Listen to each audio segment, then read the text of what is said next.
बिस्मिल्लाहिर्रहमानिर्रहीम। आज हम जो है वो पढ़ेंगे chapter number 13 first year federal chromosome and DNA. तो ये हमारे पास जो है इसमें फर्स्ट ऑफ ऑल हम जेनेटिक मटेरियल को समझते हैं जी। जेनेटिक मटेरियल और उसमें हम जो है वो क्रोमाटिन पे बात करते हैं। देखें, क्रोमाटिन हमारे पास जो है ये dispersed form of genetic material होती है। अगर आप धागा लें और उसको जमीन पर खुला छोड़ दें तो वो उसकी फॉर्म जो है डिस्पर्स्ड, बिखरी हुई फॉर्म होगी। और ये जो है बेसिकली प्रेजेंट होता है नॉन डिवाइडिंग सेल के अंदर।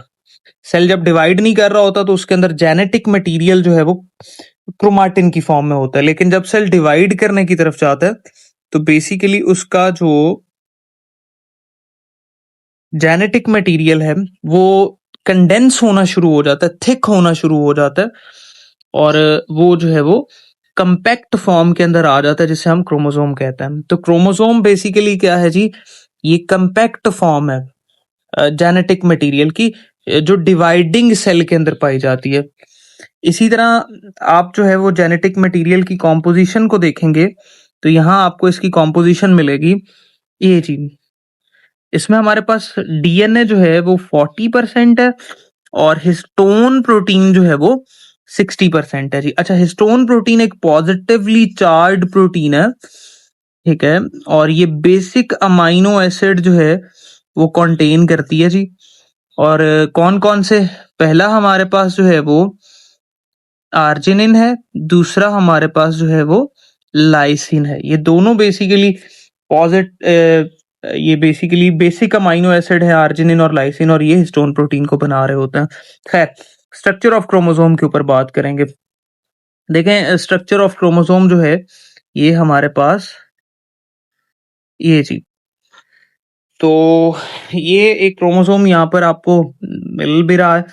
ये क्रोमोसोम का आर्म है जिसे आप क्या कहते हैं? जिसे आप क्रोमाटिड जो है वो कह रहे होते हैं। ये जी, क्रोमाटिड कह रहे होते हैं। ये बेसिकली हमारे पास इसका जो है वो क्रोमाटिड है जी। अच्छा, ये जो पॉइंट है इसका, ये कॉन्स्ट्रिक्टेड पार्ट है और इसे हम प्राइमरी कंस्ट्रक्शन जो है वो कह रहे होते हैं, प्राइमरी कंस्ट्रक्शन।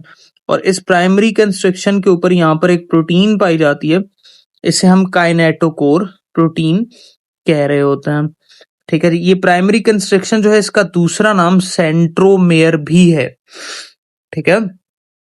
ये जो आपके सामने क्रोमोसोम बना, ये वाला इस क्रोमोसोम को हम नॉन डुप्लीकेटेड क्रोमोसोम कहते हैं या नॉन रेप्लिकेटेड क्रोमोसोम कह रहे होते हैं।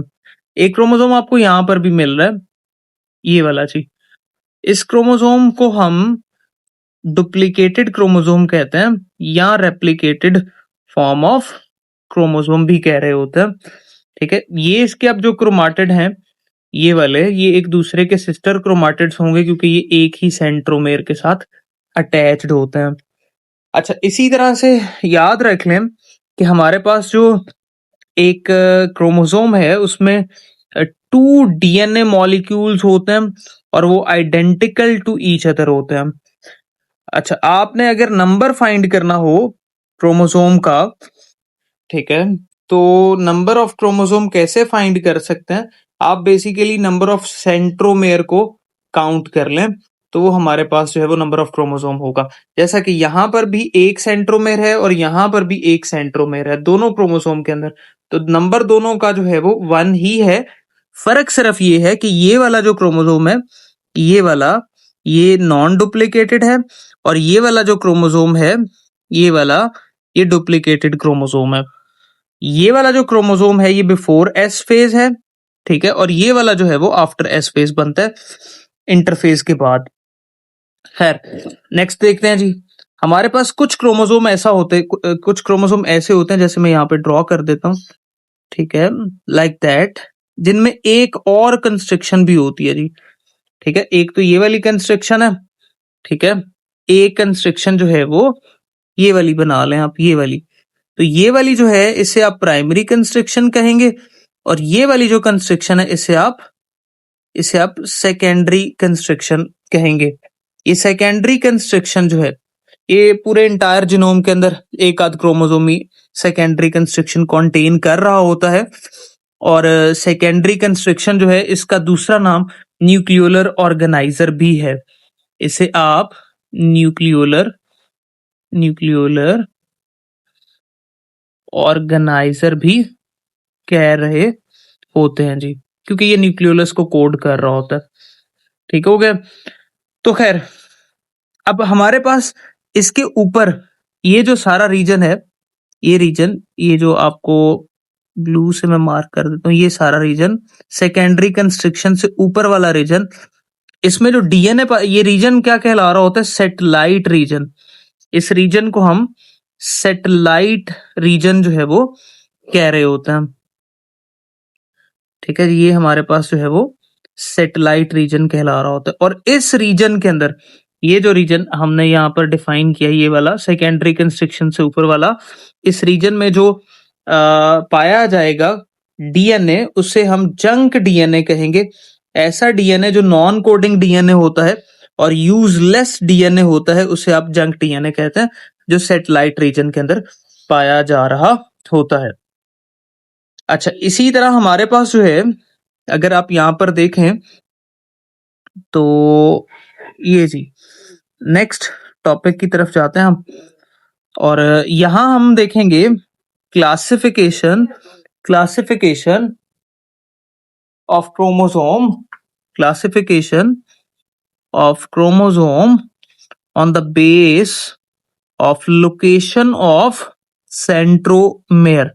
सेंट्रोमेयर जिसे आप प्राइमरी कंस्ट्रक्शन भी कह रहे होते हैं।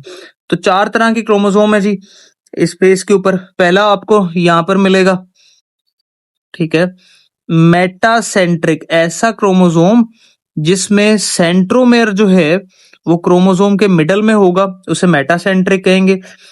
इसी तरह हमारे पास जो है वो यहां पर आपको मिलेगा सब मेटासेंट्रिक।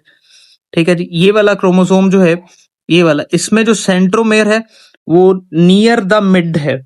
ठीक है, यहां पर देखें जरा, near the mid, centromere is near the mid, तो ये सब मेटासेंट्रिक है जी। इसी तरह आपको यहां पर मिलेगा एक्रोसेंट्रिक, ये एक्रोसेंट्रिक है जी। एक्रोसेंट्रिक ऐसा क्रोमोसोम जिसमें जो सेंट्रोमेयर है वो नियर द टिप पाया जाएगा, उसे एक्रोसेंट्रिक आपने कहना है, जैसा कि आपको नियर द टिप मिल रहा है। और यहां आपको जो है वो ये वाला जो है टीलोसेंट्रिक है जी, ऐसा क्रोमोसोम जिसमें आपको सेंट्रोमेयर जो है वो ऑन द टिप मिलता है। ठीक है, बेसिकली इसकी जो पिक्चर बनेगी वो इस तरह से होगी, ये आप सेंट्रोमेयर ले लें और ये हमारे पास जो है वो क्रोमाटिड। तो अब जो है आपको नजर आएगा कि क्रोमोसोम जो है उसमें जो सेंट्रोमेयर है वो ऑन द टिप पाया जा रहा है। खैर, कुछ एक्स्ट्रा इंफॉर्मेशन यहाँ पर देखेंगे। एक जो सिंगल क्रोमोसोम है उसमें एवरेज जो है वो 5 सेंटीमीटर लॉन्ग होता है और उसमें जो है वो 140 मिलियन न्यूक्लियोटाइड्स पाए जा रहे होते हैं। और अगला पॉइंट एक देख लें, डीएनए जो है उस पर नेगेटिव चार्ज होता है ना जी। और नेगेटिव चार्ज किस वजह से होता है? फॉस्फेट ग्रुप की वजह से होता है। तो ये हमारे पास जो है वो कुछ चीजें हमने देखी, होप सो कि आपको समझ आई होंगी। अपना ख्याल रखिएगा। अल्लाह हाफिज।